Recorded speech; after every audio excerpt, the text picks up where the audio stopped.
Hi everyone. In this video, we will discuss about some problems from Module 2. A 25 kilowatt 250 volt DC shunt generator has armature and field resistance of 0.06 and 100 ohm respectively. Determine the total armature power developed when working as a generator delivering 25 kilowatt output and as a motor taking 25 kilowatt input. So this is the question. So we need to find the total power developed in the armature in both cases, that is in the case of a generator and a motor. So here the figure shows the schematic diagram of a generator and a motor. This is the schematic diagram of a generator and this represents the motor. Okay, so first of all you need to know the difference between these two. So in the case of a generator, the output power is electrical, and in the case of a motor, the input power is electrical. So this 25 kilowatt is the output power in the case of a generator, and in the case of a motor, it is the input power. 25 kilowatt is the input power, and this 250 volt is the output voltage of a generator, and this 250 volt is the input voltage of a generator. And also you need to know the direction of current. So here in the case of a generator, the current is moving out of the armature, that is moving away from the armature. Here you can see the arrow mark. So, and in the case of a motor, it is this current is moving into the armature, and here this is the load current in the case of a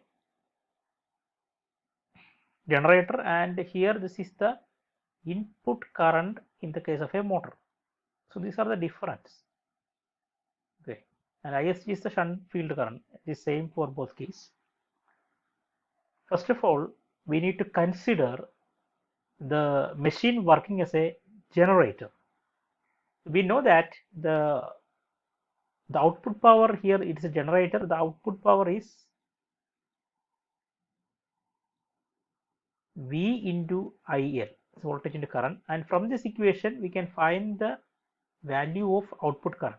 That is, we know the output power is 25 kilowatt or 25,000 watt. So the from this equation we can find the output current ILS. So this V into IL is nothing but 25 kilowatt or 25,000 watt. So from this equation, IL is equal to 25,000 by 250, that is 100 ampere. So 100 ampere is the load current or output current.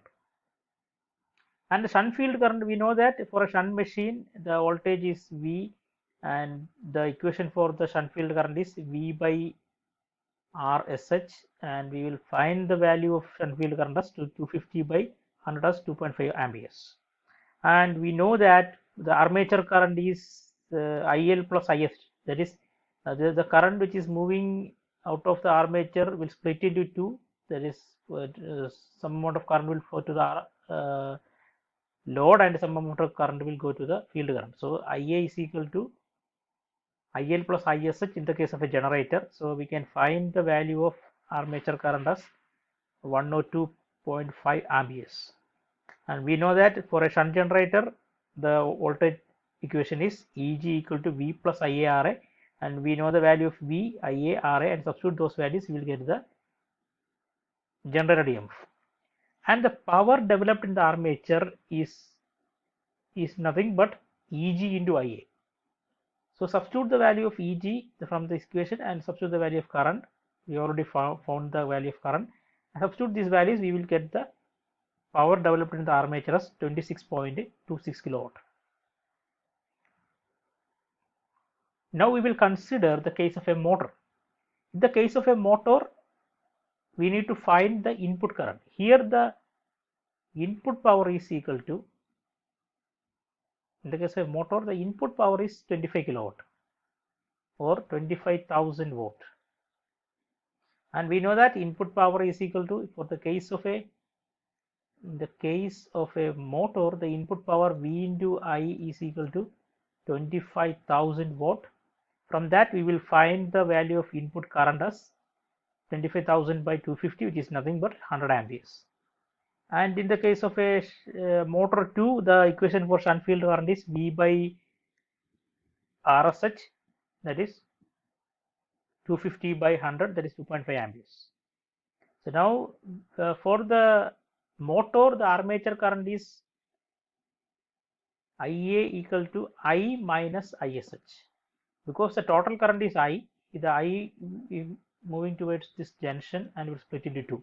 So this equation becomes IA equal to I minus ISH. See the difference, for a generator IA is equal to I plus ISH, but for a motor it is I minus ISH. That is the difference.